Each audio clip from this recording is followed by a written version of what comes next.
Hello YouTube, EDC Paul here. I hope everybody's having an amazing day. And today we're gonna do a review of a legendary knife, the Hinderer Eklipse. So let's dig right into it, guys. I do post daily knife content, so consider subscribing, consider dropping a like and a comment down below. Let's say the comment for today. Would you say a 3-inch blade knife is too small for your EDC, or is it good enough? I do want to know, so drop a comment down below. Alrighty, so Hinderer Eklipse. This is the 3.0 version of the Hinderer Eklipse with the G10 orange scales, the tri-way system. It's currently running on bearings. So for you guys that do not know, the Hinderer has this, I think it's patented, has this thing where you can use washers and bearings not at the same time, but you can swap them really easily, and the knife will work on all of them, all three variants, which is really cool. It's called the tri-way system, and I think this is their logo. So let's dig right into it. Hinderer is one of the holy trinity of knives, of American-made knives, alongside Chris Reeve and Mick Strider. Really cool knives. I do own an XM18. I do own a bigger Eklipse, but this is a 3.0 version. So let's see size and weight. Let's weight it, or do we want to? Well, yeah, let's see the size. So keep in mind this is the smaller version. So we're gonna do a full length of almost 19 centimeters, 18 and 18.6 centimeters. The blade length would be around 8, so 3 inches, of course. And the cutting edge should be around 7.5. So that's not bad at all. Let's see the weight. Let's do grams first. I told you I'm gonna do this in both measures. So 119 grams. It is pretty heavy for a knife, for a smaller knife, but it's really good. And we've got 4.22 actually in the other measurement. But this one's really cool because look, so the XM18, the flipper XM18, because there is a flipperless version. Where's the XM18? Give me 1 second. I'll grab it. Where is it? There we go. So this one, since we're at the size comparison, let's do this. Let's do this now. So the big difference between these two is that the XM18 has a bit of a weird shape on the flipper, and the way it works, the flipper detent, I don't think it's the best out there. It's pretty slow. But the Eklipse, however, it's much snappier on the thumb studs. Can I? Yeah, I can reverse flick it too. So it's much snappier. So as you've seen the short comparison with the XM18, but let's do a comparison with the usual suspect, the Spyderco PM2, and we can also do the Benchmade Osborne. As you can see, smaller than both, but it's got some presence for a knife, for a smaller knife. Let's see them closed. There we go. So very similar to the Osborne in terms of closed size. Way smaller than the PM2. Alrighty, let's do the materials and hardware. So materials are gonna be titanium. I am not sure if these are I think these are titanium. The hardware, I think, is titanium too. G10, it's really interesting how they made these G10 scales, because I think that you can easily swap them out of the titanium frame. The backspacers do seem to be titanium. Yeah. The blade steel, we're gonna go into a bit more depth there. Really well made, no sharp edges at all. Feels great in hand. They offer you a tool for the screws, because it doesn't use Torx. It's a different tool. But yeah, overall, really nicely built knife, made in America. Really, of course, Hinderer is the legendary knife maker, and the knives are also really good. So they did have a lot of time to perfect them. I think this is the newest iteration with the tri-way system too.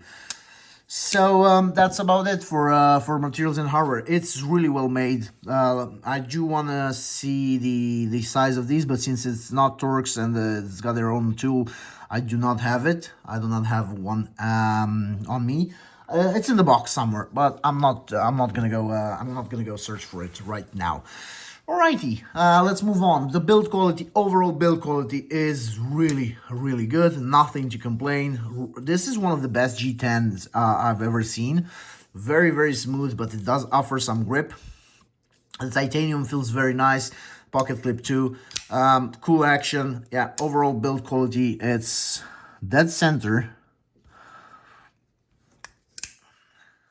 Oh, by the way, when it breaks the detent, do you hear that? It's so snappy. It's very snappy. I think this size is really good too. It's a bit smaller for me. I kind of like bigger knives right now, but yeah, anyway. So great build quality. The pocket clip is not very deep carry. You can buy a deep carry clip for this. It's titanium, good tension. Tried it out. It goes well in the pocket, but it is not deep carry. So it's gonna go that much. But yeah, is it reversible? It is not reversible, so I'm sorry, lefties. You guys know I'm a lefty too, but I do carry my stuff on the right side and then deploy it with my right hand and switch it to the left once I have decided to cut something. So, and I know I'm weird. I'm a weirdo. I know.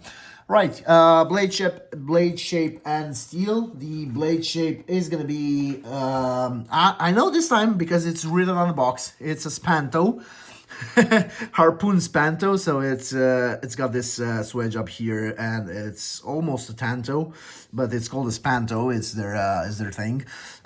Really cool blade shape. The steel is 20 CV, CPM 20 CV, American made steel, equivalent to M390 from Bowler. I did hear from a few people that there are some issues with the heat treatment on these, but I have failed to encounter any. This one is also in 20 CV, the XM18. But yeah, anyway, so that's about it for the blade shape and the steel. It's got a really nice grind. It can slice, guys. Like this guy can slice if you want to. It can slice. It's pretty thick stock, but it can slice, and it's pointy, so you can also use the tip too. Righty. Ease of deployment and ease of disengagement. Let's start with ease of deployment. This is literally my favorite part because I'm a fidget guy. I love fidgeting. Ease of deployment, compared to the XM18, it's a 10 out of 10. This flipper is good. I would say, I would give it a 9. It's a good, no, an 8. So the flipper action and the thumb action is going to be an 8. It's really snappy. Like once it breaks that detent, it flies out. Really good. The place where your finger rests after flipping, right here, it's much better than the XM18. Much better.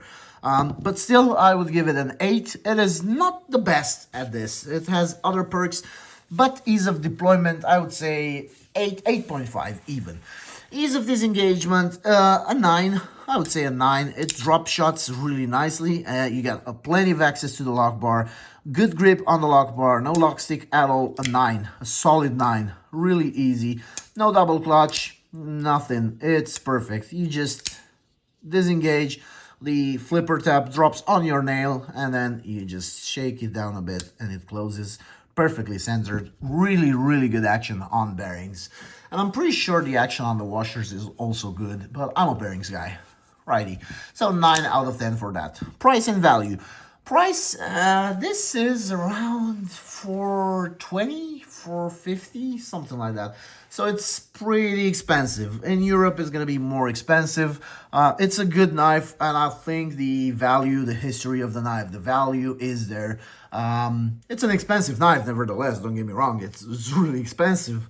But I think the value is there. If you're looking for a smaller knife, it's pretty good. It's pretty good value. The titanium. I like full titanium knives, but you do get some really good grip on this G10. And I think you can change the scales too. Alrighty. Who's this for? I think it's for people who are looking for a smaller knife. So if you guys are looking for a smaller EDC knife and you think the full size 3.5 inch Eklipse is too big, or the XM18, if these are too big for you, because the XM18 is a pretty big knife, right? If you guys think these are too big for you, go for this. There's also an XM18 3.0 version, but the Eklipse is better. Maybe it's an unpopular opinion, but the Eklipse is a better knife. Period. It's my opinion. It's my channel. It's my opinion. I'll own it. I'll own it. But I do believe it's a better knife. So yeah, it's for people looking for an American knife. You get warranty. You get a lot of quality for these. The box is extremely shitty. So this comes in a cartoon box. Just bad box. And in a nutshell, Chris Reeve makes some amazing packaging. Hinderer doesn't, and we're not even gonna go into mixed rider. Anyway, so final thoughts for this one. Really good American-made Icon. Cool knife. If you're looking for something smaller and you're not sure what to get, you can get this. Really good knife. Well made, with a lot of history. I'm pretty sure there's a lot of time and effort invested in this design. It's a good knife, guys. It's a good knife. It's probably not going to stay in my collection for a long time because it's a bit small for me, and I'm really looking for a full TI big Eklipse. I do think I found one, but I'm still looking. I'm not sure 100%, but once I get it, you guys will see it on the channel, so subscribe and stay tuned for that. Alrighty, that was about it for the Hinderer Eklipse 3.0. Thank you very much for watching. Really appreciate each and every one of you. And of course, see you in the next one, right? Bye. Love you all.